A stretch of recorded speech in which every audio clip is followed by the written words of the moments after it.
വിശുദ്ധ പൗലോസ്ലീഹ കൊറിന്തോസുകാർക്ക് എഴുതിയ 2-ാം ലേഖനം 12-ാം അധ്യായം 9-ാം തിരുവചനം.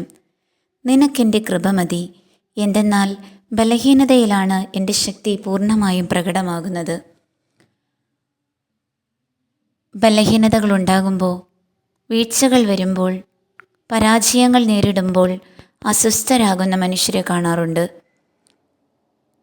കാരണം തങ്ങൾ തോറ്റുപോയെന്നും തങ്ങൾക്ക് മുന്നോട്ട് പോകാൻ പറ്റില്ലെന്നുമാണ് അവർ എപ്പോഴും പരാതിപ്പെടുന്നത്. കർത്താവ് പറയുന്നു, എൻ്റെ കുഞ്ഞെ, നിനക്ക് ബലഹീനതകളുണ്ടോ, കുറവുകളുണ്ടോ, നിന്നെക്കൊണ്ട് തനിയെ ഒന്നും ചെയ്യാൻ പറ്റുന്നില്ല എന്ന തോന്നലുണ്ടോ? ആ നിമിഷത്തിലാണ് എൻ്റെ ശക്തി പൂർണ്ണമായും ഞാൻ പ്രകടമാക്കുന്നത്. നീ ഒരു വട്ടപൂജ്യമായി എൻ്റെ മുമ്പിൽ നിൽക്കുമ്പോൾ നിന്നെ 100 മാർക്ക് നൽകി പൂർണ്ണതയിലേക്ക് നടത്താൻ ശക്തിയുള്ളൊരു ദൈവമുണ്ട്.